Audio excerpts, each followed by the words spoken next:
Tonight, Hurricane Milton's aftermath. 16 people now confirmed killed. More than 2 million without power in Florida after Hurricane Milton swept through.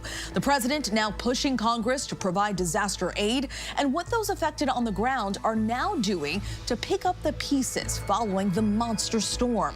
Plus, around 6:30, he started like weirding out. He just started pacing up and down, up and down. And then the next thing I know, he just fell on that doorway, and that's where he died. 117 degrees. That was the extreme temperature reached in the West Coast just days ago. In tonight's Prime Focus, we report on the extreme heat killing more Americans annually than any other natural disaster, and why those deaths are severely undercounted, and what experts are saying needs to be done to change that. And I discovered Rudy Mancuso on social media, and I was like, who is this guy? He's a genius. he's one of the up-and-coming names in Hollywood. We sit down with Rudy Mancuso as he reflects on his career from social media to the big screen and the Latino legends that paved the way for his success.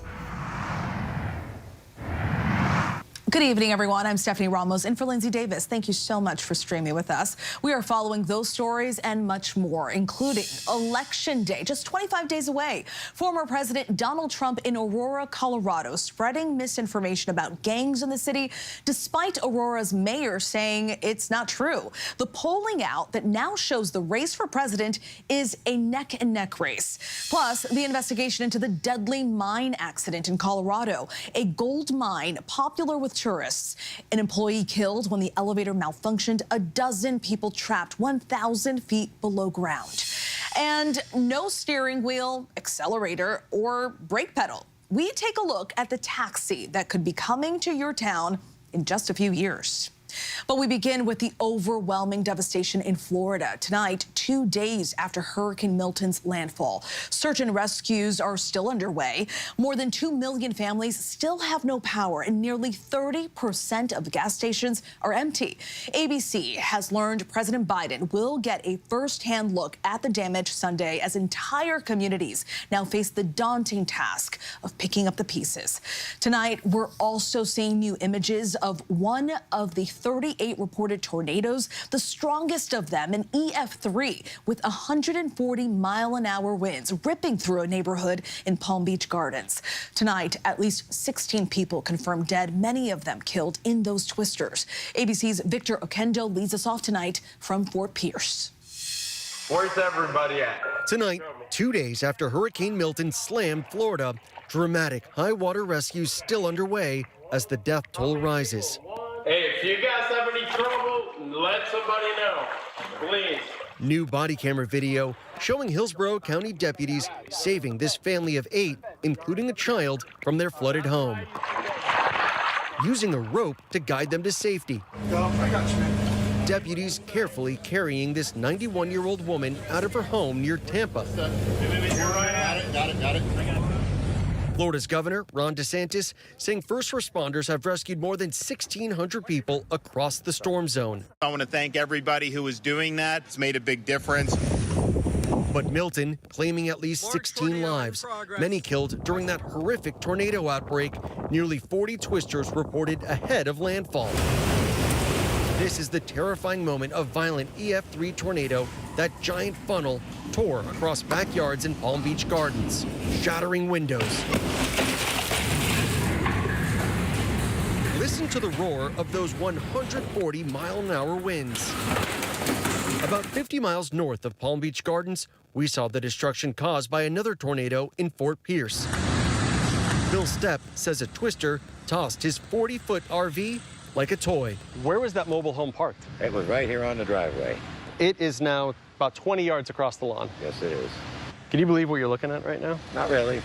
It's like a bad dream. David meeting a mother and father grateful to have survived with their 4 children as the windows came crashing in and some interior walls began to crumble. You're huddled upstairs over 2 of the kids. Yes. You're down here over 2 of the kids. Yep. What do you say to the children as the house is shaking? It's okay. It's okay. It's okay. Don't worry. We're going to be okay. We're going to be fine. Showing us the children's rooms. The wall completely gave way. Yeah, it just gave away.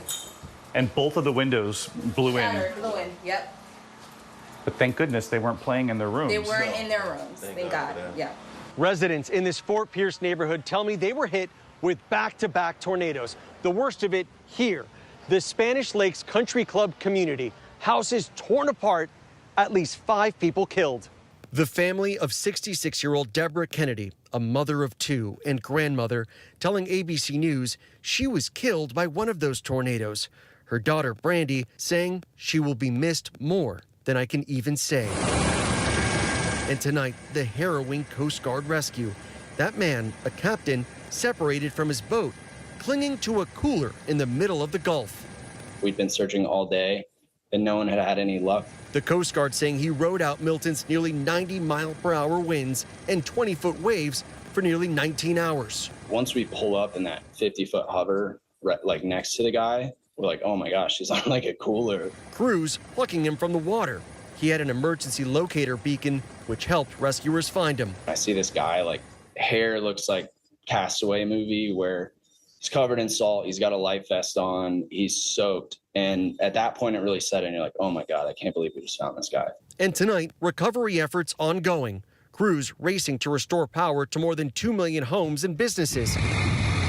And nearly 30% of gas stations out of fuel statewide, according to Gas Buddy. And long gas lines adding to the misery.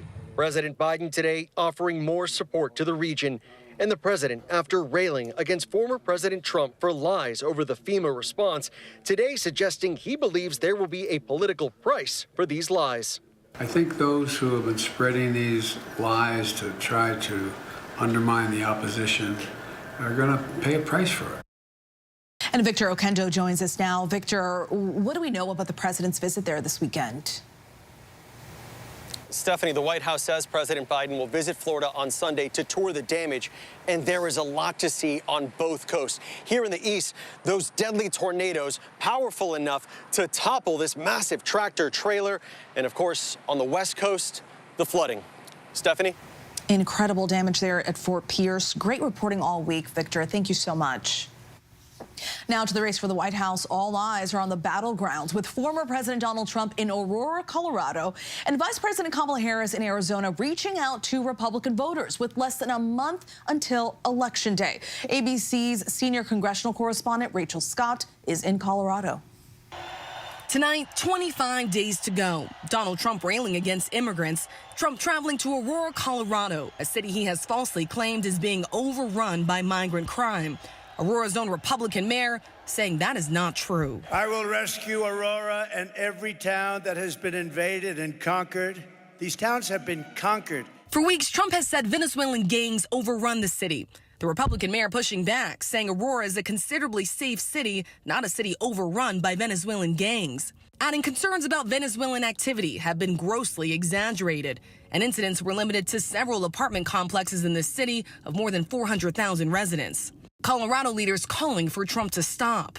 Donald Trump has invited himself to Aurora to do what Donald Trump does best, which is to demonize immigrants, to lie, and to serve his own political purposes. Tonight, Vice President Kamala Harris in the critical state of Arizona, making a direct appeal to Republican voters who are not comfortable with Trump.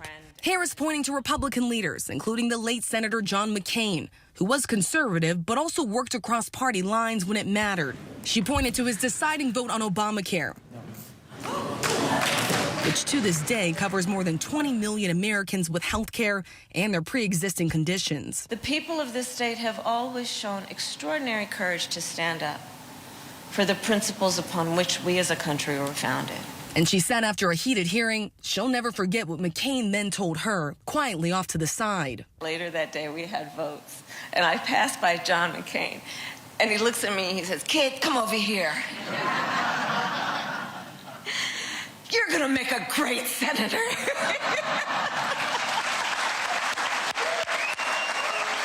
story. True story. True story. That was John McCain. Tonight, Harris, who has been endorsed by hundreds of Republicans who worked for Presidents Reagan, both Bushes and Trump, now signaling she will not only have a Republican in her cabinet, she will have a bipartisan council in the White House to work with Democrats and Republicans on key issues. Overnight, former President Barack Obama in Pittsburgh with an appeal to men across the country. Hello, Pittsburgh! Black men in particular, urging men to show strength and vote to send a message that a woman can lead this nation. I've noticed this especially with some men who seem to think Trump's behavior, the bullying and the putting people down, is a sign of strength. And I am here to tell you that is not what real strength is. It never has been. And Rachel Scott joins us now. Rachel, when it comes to the 7 battleground states, how close is this race? It is a dead heat in those 7 battleground states that will ultimately decide this election. So this is just in from a new Wall Street Journal poll that is out tonight. I want to take you through it. It shows that Vice President Kamala Harris has a slight edge in Arizona, Georgia, and Michigan, ahead by just 2 points within the margin of error. And Donald Trump ahead in Nevada, but up by just 1 point in Pennsylvania, also within the poll's margin of error. The candidates are tied in North Carolina and Wisconsin. Stephanie, with just 25 days to go, this race is closer than ever. It certainly is. Rachel Scott, thank you so much. We now head to the Middle East, where Israel launched its deadliest attack on Beirut in more than a year, with at least 22 people killed. ABC's James Longman is on the scene in Beirut. Deepening fears in Lebanon tonight of a widening Israeli offensive. After 2 devastating strikes in the heart of Beirut, the deadliest attack here in more than a year. Take a look, you can see 3 stories blown out completely. You can see right through them. Carnage down here, debris everywhere, and across the street, this building also blown out. And the thing about these strikes is they've hit the center of the city, not the suburb that Hezbollah controls, and that has people here really worried. The Lebanese health ministry says 22 people were killed and more than 100 injured in the double strike. We fled the south and came to stay with my brother, says Mohammed. We went from strike to strike. Where am I supposed to go now? Local reports say the target was a senior Hezbollah official. This as Israel says they did kill a Hezbollah commander in the south today. And tonight the UN accusing Israel of a major incident in Lebanon, of deliberately shooting at UN positions, injuring 2 peacekeepers. Israel says it's investigating, but Italy, whose troops are there, says it could constitute a war crime. James Longman, thank you. Now to the investigation into the deaths of 2 Navy SEALs during a mission. When one of them slipped into the water, another tried to save him, but they both drowned. The Navy has found neither of them should have died. ABC's Chief Global Affairs correspondent Martha Raddatz has more. It was a dangerous and ultimately deadly nighttime raid. A team of Navy SEALs boarding a small boat off the coast of Somalia believed to be smuggling Iranian-made weapons to the Houthis in Yemen. When 36-year-old Navy SEAL Christopher Chambers, a former Division I college swimmer, grabbed the railing to get on the small boat, he slipped into the rough waters below. Seeing Chambers struggle, 27-year-old SEAL Gage Ingram, on his first deployment, jumped in. But within just 47 seconds, both men had sunk and eventually drowned.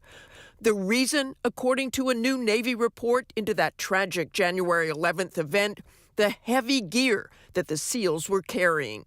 Chambers had nearly 50 pounds on his back. Ingram, with radio gear included, as much as 80 pounds.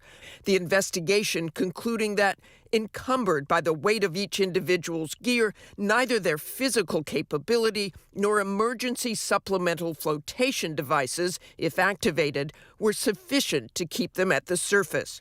The conclusion, according to the head of Central Command, the deaths of the SEALs were preventable. Neither Chambers nor Ingram's bodies were ever found. The Navy is now recommending changes in training and considering new standards for checking gear before missions begin. The Navy also commending Gage Ingram for giving his own life to try to save that of a fellow SEAL. Stephanie? Martha Raddatz for us in Washington. Thank you, Martha. Now to that deadly mine accident near Cripple Creek, Colorado. Police say a tour guide was killed when the elevator malfunctioned, leaving a dozen visitors trapped for hours below ground. Mola Lengi has this story. Tonight, authorities identifying the person killed in an elevator malfunction at that Colorado gold mine. It's going to be really loud. 46-year-old Patrick Weir, seen here just last month, a tour guide at the mine and a father of one who was a well-known member of the local community. Anytime you're dealing with heavy machinery in a mine, there could be accidents, and this was a tragic accident. First responders racing to the scene Thursday afternoon, rescuing 11 people, some with minor injuries, from the elevator, which officials say became stuck 500 feet underground during its descent. There was some type of an incident with the doors, and at that point, something went wrong. We don't know what caused that. We don't know how it happened. 12 others, including a tour guide, stranded at the bottom of the mine, 1,000 feet deep for more than 6 hours, unaware of the fatality, eventually hoisted up in small groups in the repaired elevator. Brett and Rhonda Pulse were among those stranded. It was just a lot of praying as we went back to the surface. Just please let this get us to the top. So frightening. Mola Lengi reporting from Colorado. Thank you, Mola. A hot air balloon crashed into a radio tower in Albuquerque, New Mexico during its annual balloon fiesta. The balloon slammed into one of two towers, causing it to completely collapse and fall to the ground. No one on board was hurt, thankfully. Homes near the tower were evacuated as precaution. The same tower was involved in a hot air balloon tragedy 20 years ago yesterday. Now to an incredible and possibly history-changing discovery on Mount Everest. National Geographic revealed the surprising find that could solve a century-old mystery. Did a famous climber make it to the top of Mount Everest 30 years before Sir Edmund Hillary? That's the big question. That's the first person confirmed to reach the summit. Here's Trevor Alt with this story. Tonight, the remarkable discovery at the top of Mount Everest that could solve a century-old mystery. A documentary team working with National Geographic uncovering this boot, the sock inside stitched with the name of famed climber Sandy Irvine.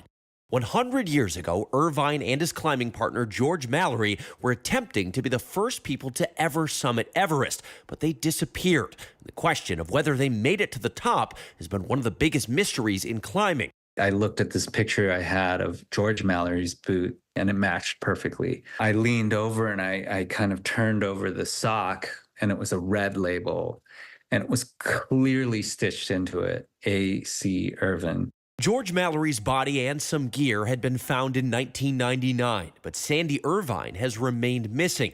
It's possible the pair reached the peak of Everest nearly 3 decades before the historic climb of Sir Edmund Hillary and Tenzing Norgay. Sometimes the greatest discoveries happen when you aren't actually looking for them. What an incredible discovery 100 years later. Our thanks to Trevor Alt. We still have much more to get to here on Prime. A lot more people are getting infected with the bird flu here in the U.S. But up next, as hurricanes hit Florida, the West Coast saw some of its highest recorded temperatures ever. We're reporting on the human cost of that heat and what we don't know that has the potential to hurt millions.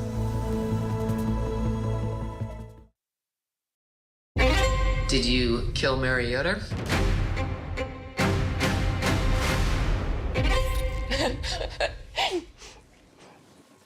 Sorry. No, I did not kill Mary Yoder. This is a mystery. How did she die? They begin to do this autopsy. It's just screaming, toxin, toxin, toxin. Did somebody intentionally do this to her? When the tests came back, I thought, yeah, holy, are you kidding me? My garden club is very divided. People think she's innocent. I think she's guilty. Never heard of a case like this. Maybe a thriller. I'm not buying this Little Miss Innocent game. Little Miss Innocent. Passion, poison, prison. I know it wasn't me. Sorry.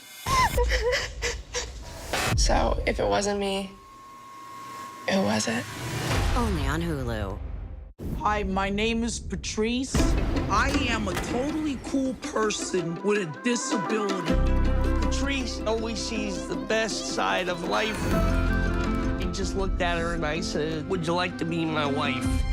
If you get married and you're collecting a Social Security benefit, your benefit will be cut. I don't take anything for granted. I don't see what anyone can see in anyone. They're never gonna stop us from loving each other. Things have changed. What What does that mean? It means everyone is vulnerable. I know for a fact there's something else at work here. When you put blood on the ground, there's no going back from it. FX is the old man. All new Thursdays at 10 on FX. Stream on Hulu. America's #1 most watched daytime talk show is ABC's The View. You all heard it here first. I love it. I'm there for it. Hot topics, political views. That's what we're about. Voices that matter. It all goes down right here. That's why it's called the what? The View. I love it. I'm all in. Second that. This is going to be must-see TV, and so much could happen.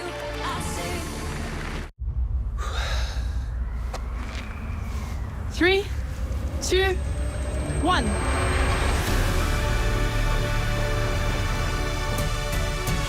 It's a 24/7 life together. It's not about the fear or the risk. It's about the love of flying. 3, 2, 1.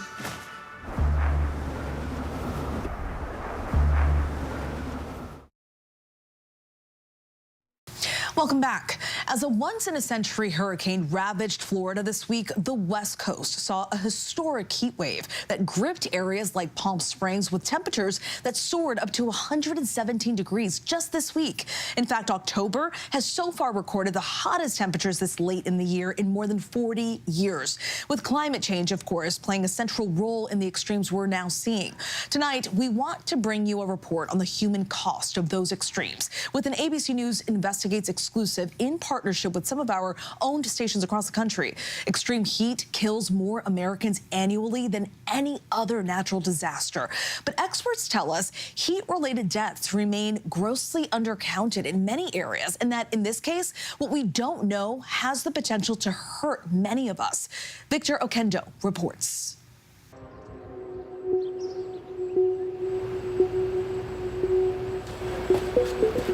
You tell people what the job is, you know, you get used to it. But the thing is, you don't get used to the heat. It doesn't matter if you're wearing a big straw hat or if you're covered, it just feels like you're in a furnace. Since he was a teenager, 27-year-old Jonathan Vasquez has worked as a roofer in South Florida. Jonathan's brother, 29-year-old Wilmer, was also a roofer. My brother just really enjoyed being with his friends up on the roof, but you could see it was taking a toll on his body. He had returned home to join the family business after serving 4 years in the Navy. Jonathan says his brother didn't eat well and sometimes drank too much. During like good temperatures, he could drink all night and go right to the roof, but once summer starts hitting, your body really needs that rest. In August 2023, an historic heat wave hit South Florida. Amidst a heat index of 104 degrees, Jonathan got a call. His brother was going home from a job site after suffering extreme muscle cramps, often the first sign of heat illness.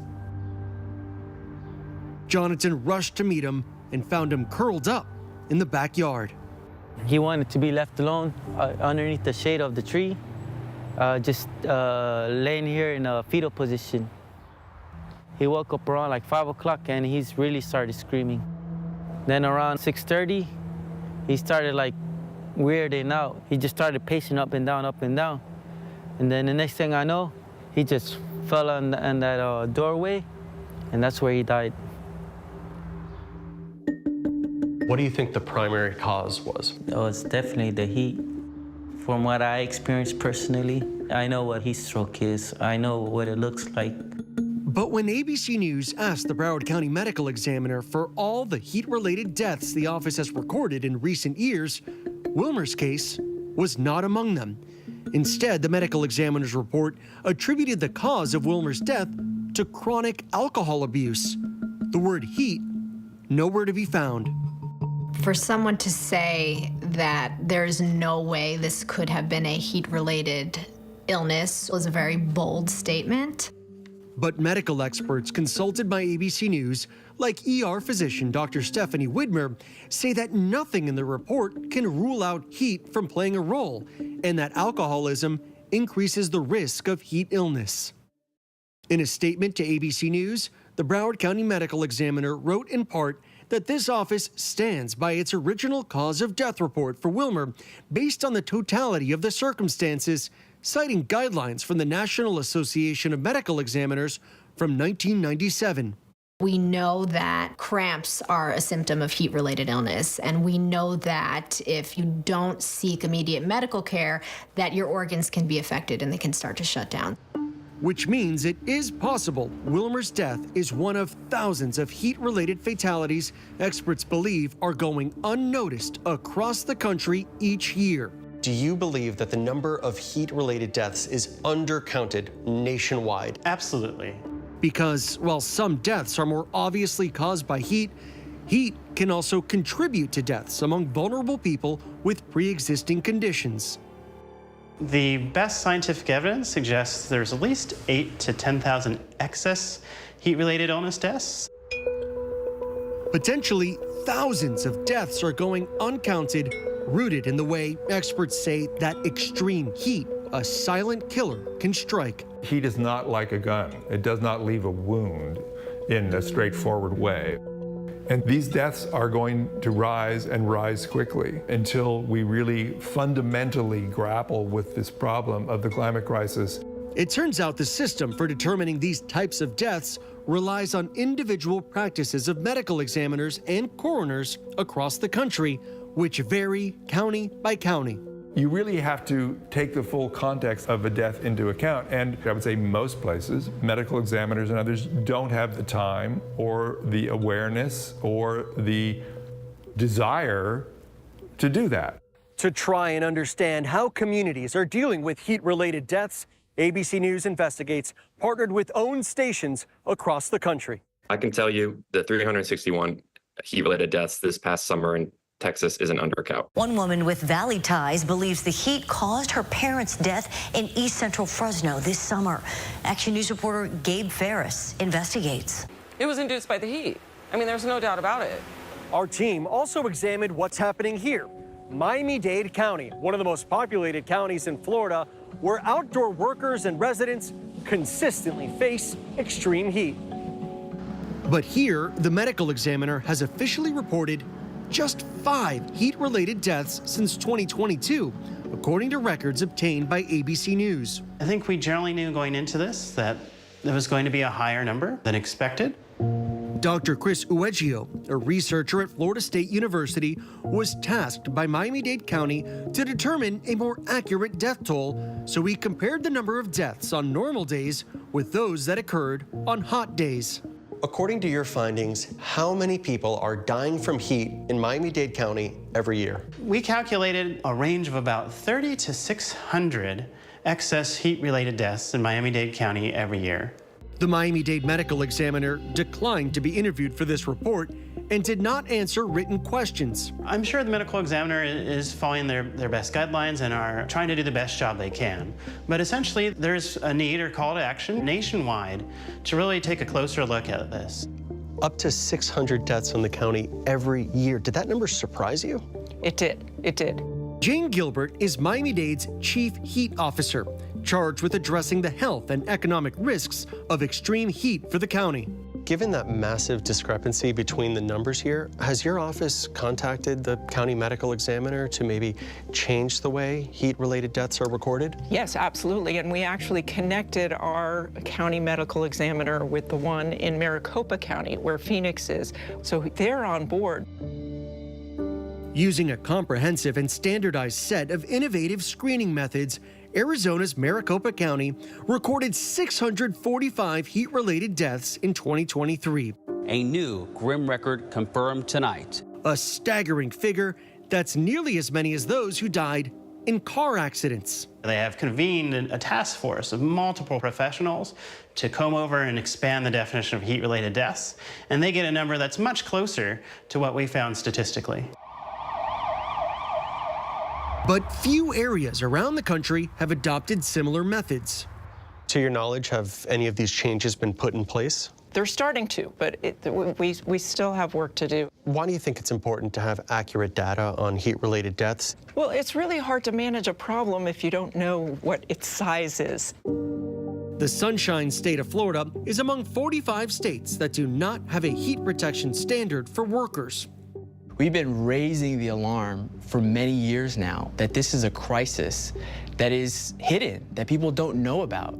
Instead, the state of Florida recently passed a controversial law banning mandatory heat protections for outdoor workers, similar to a law also passed in Texas, which means the decision to protect workers is left up to individual employers. I think it's a draconian law. I think it takes us back to the 1800s, and it's inhumane. Esteban Wood is the policy director for We Count, a worker advocacy group in South Florida. You know, these folks are the people who pick our fruits and vegetables, who build our communities. And these workers are really asking for something very simple: water, shade, and rest. The right and the freedom to survive on the job. Yo llegué en el 2003 y la temperatura no era como ahora.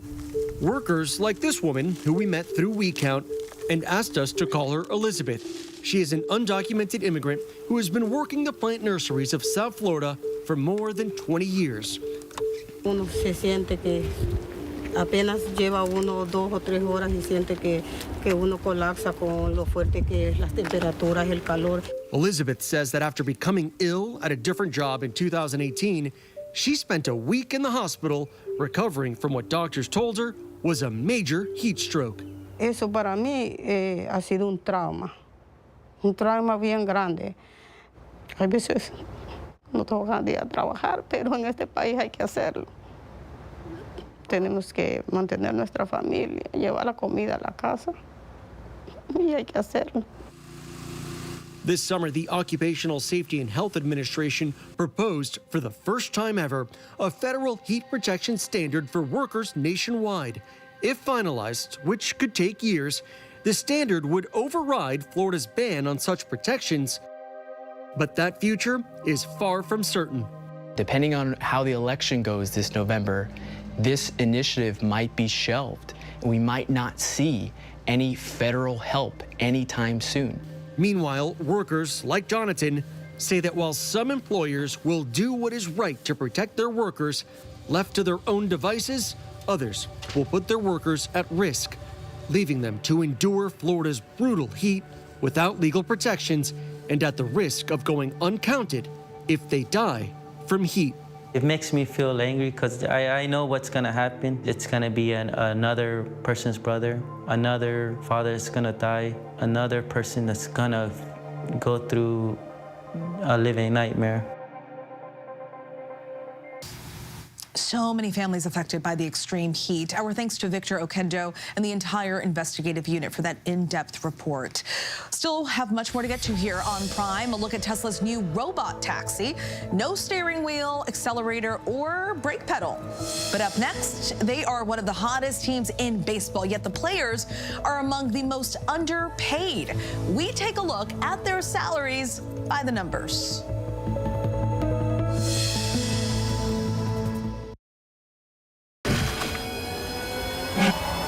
How many elephants have you killed? True natural beauty, one of the last of its kind. But this comes at a cost. 5 countries, 5 incredible real stories of adventure, danger, We have to go. and deceit.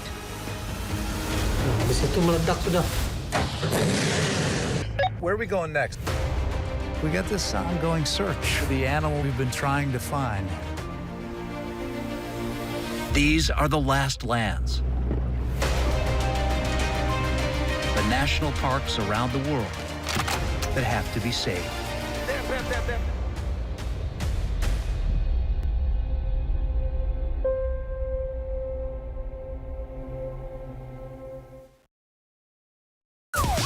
Yo, partner. We're not partners. I'm the detective and you are the consultant. I see you brought your baby to a crime scene. She is just spectating. You're a single mom with 3 kids pretending to be a cop. I am not pretending. I spot things that detectives miss. Still think my theory's flimsy? That big brain of hers is going to help us close a lot of cases. I'm just out here super copping. High Potential, all new Tuesdays on ABC and stream on Hulu. Hey, good morning, America. Good morning, America. Good morning, America. Are you ready? They are ready. Covering the biggest events in the country right now. There's a lot going on here this morning. You don't just see it, you feel it. I'm in. I'm in. I'm in too. I'll be here. I am here and so happy. I'm in. I'm in too. Michael, George, Clara, Ginger. I did terrible things. I hurt a lot of people. I know who you are. Ball is in the air. You're special. Yes, it's a touchdown. What if God made me this way? FX's American Sports Story. Aaron Hernandez. All new Tuesdays at 10 on FX. Stream on Hulu.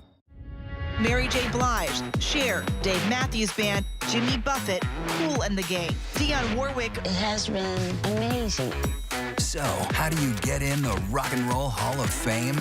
Hey, Rock and Roll Hall of Fame. Foreigners waiting outside. Foreigner, not in the Hall of Fame? I love Peter Frampton. I always feel like he's been far too underrated. Getting into the Rock and Roll Hall of Fame. That is the ultimate goal. Rock and Roll Hall of Fame, now streaming on Hulu.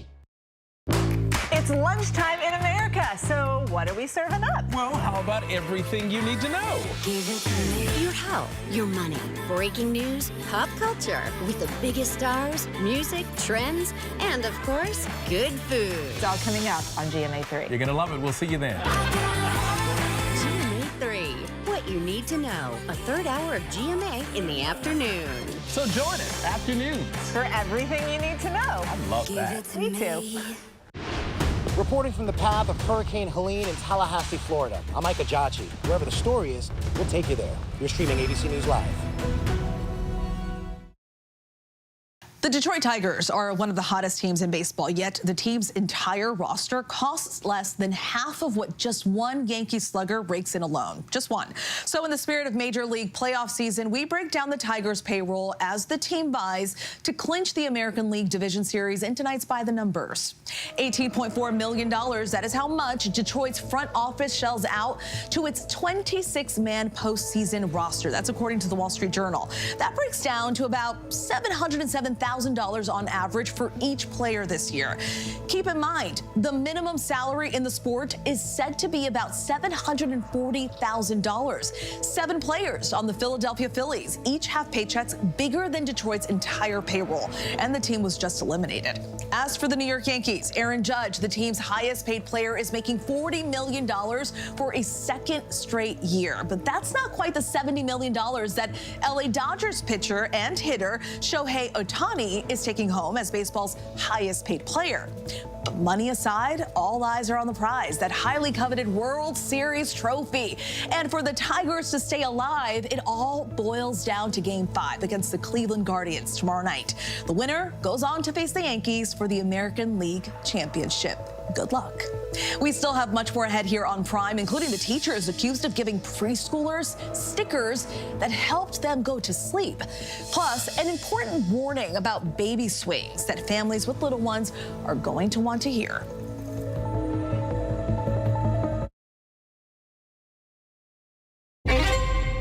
Did you kill Mary Yoder?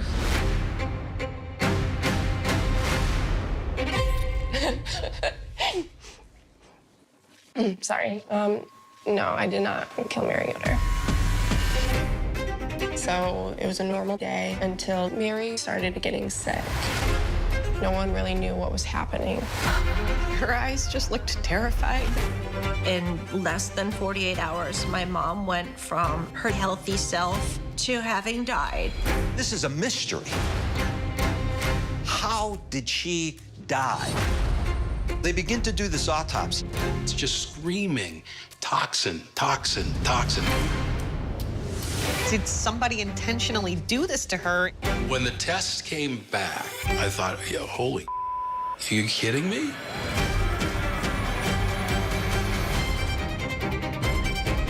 I had dated Adam. I was scared of him. It changed the way I see the world. She was really afraid for her life. I do think Bill could have killed Mary. His wife died in July, and in November, he was dating his sister-in-law. There was nothing in the world that was making sense at that point. Caitlin Conley was guilty as sin. Are you okay? I'm scared. This girl thought she was smarter than everybody else. But there's another side to Caitlin Conley. Well, I'm not buying this little Miss Innocent game. Sequoia's a very small town. Everybody knows everybody. My garden club is very divided. People think she's innocent. I think she's guilty. Never heard of a case like this. Maybe a thriller. It was pure evil. We weren't quite sure what was coming next. I know it wasn't me. Sorry.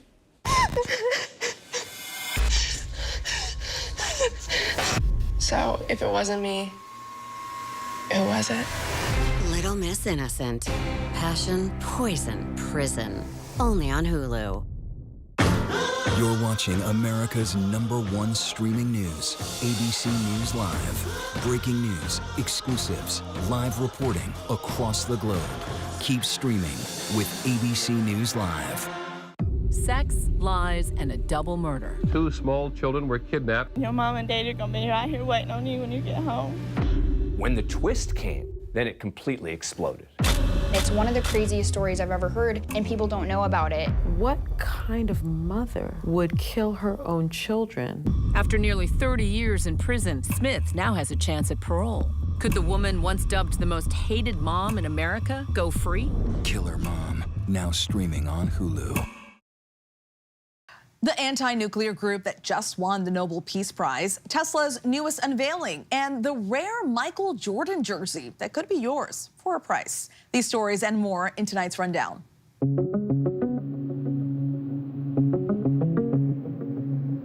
6 people have contracted bird flu in California amid outbreaks in the state's dairy industry, officials confirmed today. All 6 people worked in the state's agricultural Central Valley and were in contact with infected dairy cattle, but there are no known links between the 6 confirmed cases, which suggests there is widespread transmission among dairy herds. So far, officials have identified 20 people across the U.S. who were infected with bird flu this year. The Nobel Peace Prize has been awarded to the Japanese organization Nihon Hidankyo, known for its activism against nuclear weapons. The group is made up of survivors of the atomic bombings of Hiroshima and Nagasaki during World War II. In Oslo, Norway, the chair of the Nobel Committee said the group's goal is to achieve a world free of nuclear weapons. A game-worn red Chicago Bulls Michael Jordan jersey from the 1996-97 season is headed for auction. It's the jersey Jordan was wearing on March 12, 1997, when then rookie sensation Allen Iverson crossed him up in a highlight that has become one of the most famous of the Philadelphia 76ers legend's career. Sotheby's, which also sold Jordan's game-worn 1998 NBA Finals Game 1 jersey for $10.1 million in 2022, estimates the jersey will sell for between $4 and $6 million. Retailers are racing to clear out abandoned red box DVD kiosks after it went out of business. The company filed for bankruptcy, stranding more than 24,000 DVD vending machines at stores across the country. These kiosks, which once held more than 600 DVDs each, now pose safety hazards, clog remodeling plans, and now require bankruptcy court permission to remove. Toy maker Fisher-Price is recalling over 2 million Snugga infant swings, citing suffocation risks that have led to 5 infant deaths over the past decade. The Consumer Product Safety Commission says the deaths involved infants who were left unrestrained and in sleeping positions. The company advising parents to stop using those swings for sleep immediately and to remove the headrest and body support inserts.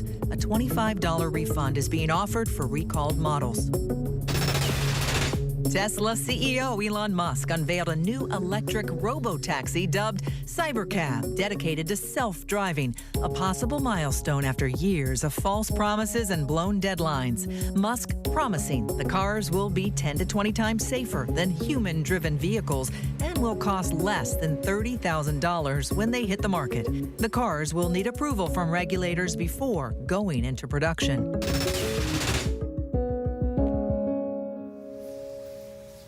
Some parents in Houston, Texas are demanding action after multiple employees at an elementary school allegedly gave sleeping aid patches containing melatonin to their 4-year-olds. Take a look.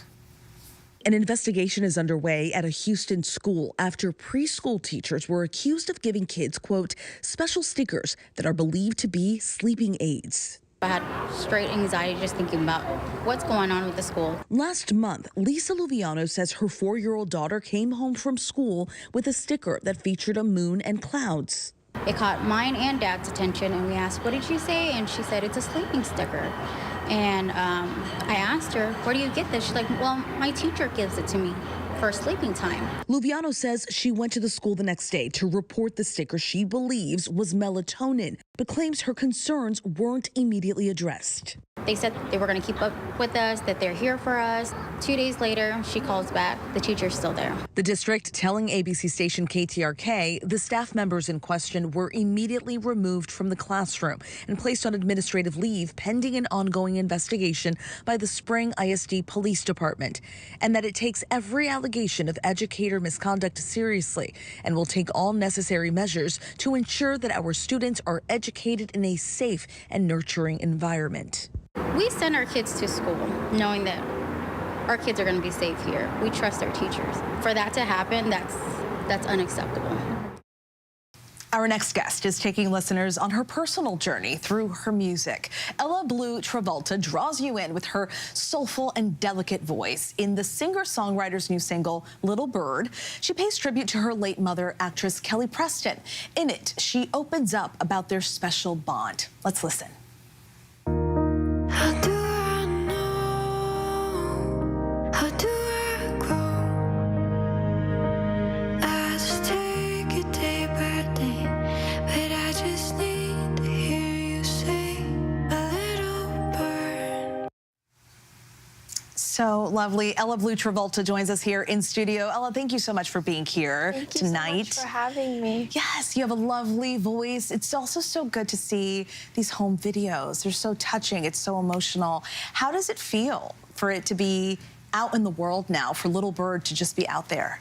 It's really, I mean, obviously this video is very nostalgic. The song is very personal. So I've been working on it for over a year now, this song in particular, and the album for even longer. So getting it out there now feels really good, and I do feel that my mom would be really proud, so it makes me really happy. You've been writing music for the last couple of years. What was that writing process like for you when you knew that you wanted to put your emotions on the page and put your music out there?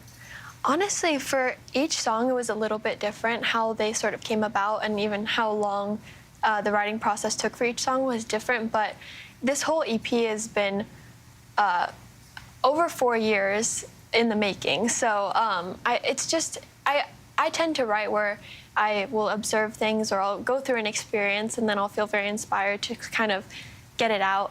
And then I'll just sit down with like a ukulele or a piano, and then I'll just start kind of playing some chords, singing some sort of melody, or I'll have a melody prior in my head. So it kind of changes, but then it just flows, and then, yeah, a song hopefully will come out of it. Yeah, so for those that don't know, music runs in your family. Your father, John Travolta, released his own album and sung in some really iconic films, Grease being one of them, one of my favorite movies. So for you, when did you discover your love for music? When did you know that this is the direction that you wanted to go in? Honestly, forever. Like, since I was very young, I've loved performing, I've loved acting, dancing, singing, kind of just the arts in general, and I grew up around it. My whole family was in that, or almost my whole family was in that field, and I I absolutely loved it, and it made me happy. So at a very young age, I decided that I wanted to be an actor and a singer. Your new EP is called Colors of Love. Yeah. What was the inspiration for the concept of the album? So each song is a different viewpoint on love and a different color that goes with that. So the one that just came out today, Lost in Your World, is purple. Little Bird is like a light pink. And it's sort of, I went through a lot of different emotions and experiences about finding love in different ways, whether it's a family member, friendship, a partner. So it's been an interesting journey, and I realized that each song actually was that different viewpoint on love. So I was like, okay, well, each song has a different color for me. I'm gonna make it the colors of love. So it's all those things that I've been going through with love. Mm-hmm. And then it's so lovely. Again, you have a lovely voice, and it's so brave of you to put all of this out there through your music, your emotions, and everything that you've been through, and all the colors of love. We need love. We need more love. Thank you. I agree. The world definitely needs more love, and right now, especially. So I'm hoping it can bring some joy to people, and that people will like it. So yeah, we certainly do. Ella, thank you so much for being here. Thank you so much. You can listen to her songs Lost in Your World and Little Bird on all music streaming platforms. Her new EP, Colors of Love, comes out on November 1st.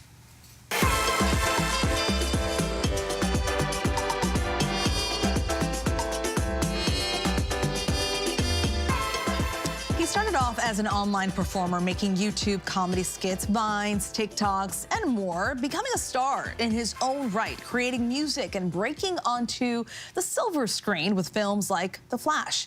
Rudy Mancuso represents the next generation of Latino creators, making their own path to stardom while recognizing the trailblazers that came before them. John Quiñones caught up with the internet star turned actor for ABC's upcoming special Latinos in Hollywood. Here's part of that conversation. I'm a musical doctor. Meet Brazilian-American Rudy Mancuso. If you want to be just friends, I understand. He's a millennial social media giant who's gone viral dozens of times with his satirical comedy skits that poke fun at everything, from Latino immigrant moms like his own. Can you go a little slowly? To the foibles of dating in the modern age. I think you're super cute. I got into storytelling and online creating and telling Latino stories pretty naturally. I currently have 16 million followers on Instagram, like 7 million subscribers on YouTube. Don't forget to subscribe. Can I say something? The beauty of Rudy is that he's from this generation where you don't have to wait for a studio to greenlight your idea. All you have to do is just press record on your phone. Look at that. At least I got a selfie from this trip. He's well known for his YouTube series, Awkward Puppets, and it has an astounding 2.6 million subscribers. You have the #1 song in the universe right now. I grew up in a half Brazilian, half Italian household, and frequented a neighborhood known as the Ironbound in Newark, New Jersey. So I had this crazy clash of cultures that really made me who I was and inspired me to tell stories influenced by those cultures. He's caught the attention of Hollywood veterans. I discovered Rudy Mancuso on social media, and I was like, who is this guy? He's a genius. And now the industry at large. Earlier this year, Mancuso made his acting and directorial debut in his very first feature film, Música. For as long as I can remember, everyday, regular sounds, I turn into rhythm. Latinos have historically struggled to break into Hollywood, but Mancuso is part of a new generation that's leveraging social media to jumpstart their careers. I had to learn how to make stories with very little time and with very little resources. And it's not that different than being on a film set. Social media has given the younger generation an opportunity to create a different path into Hollywood. I pitched Música at a time when people were really looking for personal stories. Can I help you with that? Música is a whimsical romantic comedy that's loosely biographical. My film Música is about a young guy balancing work, family, culture, and romance, and synesthesia, a condition where his world breaks into rhythm and music.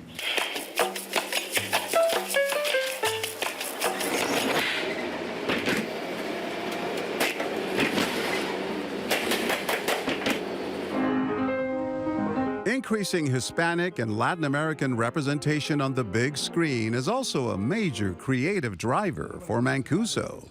The reason why I made Música, a big part of why I wanted to make the film was to have some proper Brazilian American representation.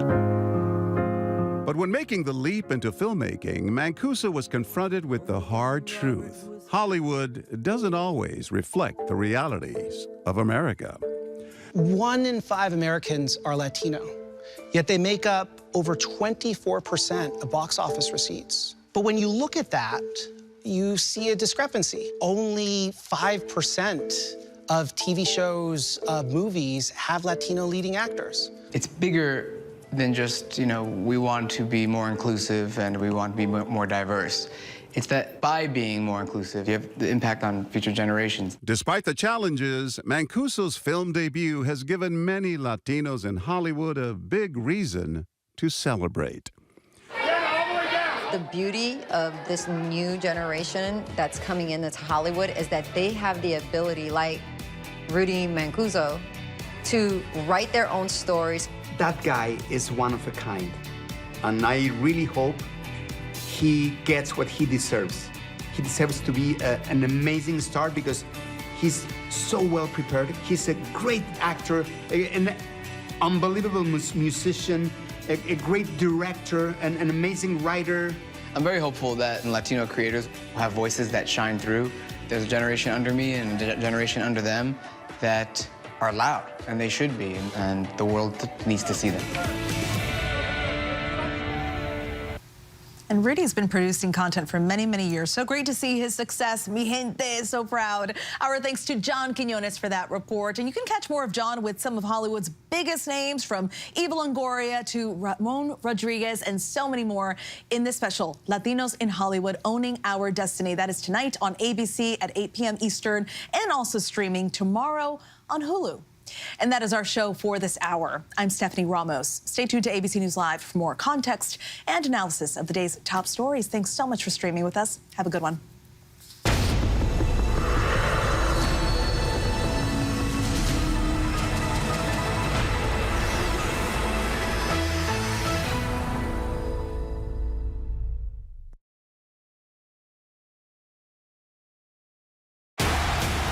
Ladies and gentlemen, please welcome the reigning champion.